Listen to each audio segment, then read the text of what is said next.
అందరూ ఎలా అన్నారు? మేమైతే సూపర్‌గా అన్నాము. ఇక్కడ మొలకెత్తిన సజ్జ గింజల గురించి తెలుసుకుందాం ఇవాళ. అంటే మొలకెత్తాలి అంటే ముందు మన సజ్జలుండాలిగా. సో, మేము సజ్జలు తీసేసుకొని ఇలా బౌల్‌లో వాటర్‌ని ఫుల్‌గా నింపేసుకోవాలి. ఎందుకంటే ఆ సజ్జలు వాటర్‌ని బాగా అబ్జార్ప్షన్ చేసుకోవాలి. అప్పుడైతేనే మొలకలు రావడానికి మనకు ఈజీ అయితుంది. సో, అంటే ఇది full day time or full night time నానబెట్టుకోవచ్చు. అంటే డే టైమ్‌లో నానబెట్టుకున్నోళ్ళు నైట్ టైమ్‌లో మూట కట్టేసుకోవాలా. నైట్ టైమ్‌లో నానబెట్టుకున్నోళ్ళు డే టైమ్‌లో మూట కట్టేసుకోవాలన్నమాట. ఇక్కడ మేమైతే డే టైమ్‌లో నానబెట్టుకున్నాము.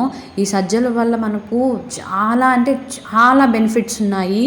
అంటే వెయిట్ లాస్ అవ్వాలి అనుకునేటోళ్ళు ఇలాగ మొలకెత్తుకొని తినడం చాలా మంచిదన్నమాట.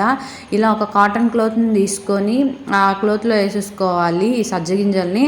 అదే క్లాత్‌తో కానీ లేదంటే థ్రెడ్ తీసుకొని కానీ మూటలాగా కట్టేసుకోవాలన్నమాట. మూటలాగా కట్టేసుకొని ఇక్కడ ఇలా బాక్స్లో తీసుకొని పెట్టేసుకోవాలంటే దానికి లిడ్ పెట్టేయాలా. 1 డే ఆర్ 2 డేస్కి అంతా మనకు వచ్చేస్తాయి. 1 డేకే వచ్చేస్తాయి.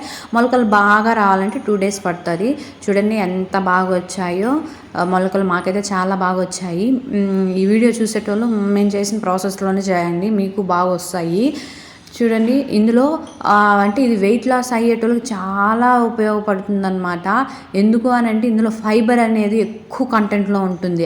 అంటే ఏంటి అని అంటే కొన్ని పిడుగుడు తిన్నా కూడా మనకు స్టమక్ ఫుల్ అయిపోయిన ఫీలింగ్ అనేది వస్తుంది. దీనివల్ల ఏంటంటే ఎక్కువ ఫుడ్ని మనం తీసుకోకుండా కంట్రోల్లో చేస్తుంది అనమాట. సో ఇది బరువును తగ్గించడానికి ఈ మొలకెత్తిన గింజలు ఎక్కువగా ఉపయోగపడతాయి.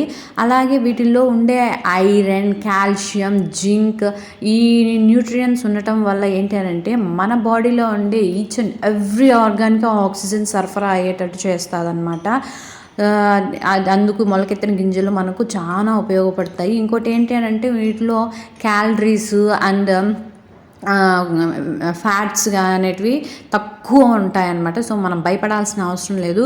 వీటిలో ఎక్కువ అలాగే మినరల్స్, న్యూట్రియన్స్, ప్రోటీన్స్, ఎంజైమ్స్ ఎక్కువ కంటెంట్లో ఉంటాయన్నమాట. సో అన్నీ ఆరోగ్యంగా ఉండేటివి, మనం ఆరోగ్యంగా ఉండాలనుకున్నవన్నీ ఇందులో ఉన్నాయి. సో మనం ఇలాంటి వాటిని తినకుండా చెడిబిడి అంటే పిజ్జాలు, బర్గర్లు, ఫ్రైడ్ రైస్లు ఇలాంటివి తినే బదులు మన ఇంట్లోనే మనం ఇలా చేసుకొని తినడం మన ఆరోగ్యాన్ని ఎంతో ఇంప్రూవ్ చేసుకున్న వాళ్ళం అవుతామన్నమాట. సో ఇందులో విటమిన్ సి అనేది కూడా ఎక్కువ ఉంటుంది. మా వీడియో నచ్చినట్లయితే మర్చిపోకుండా లైక్ చేసేయండి.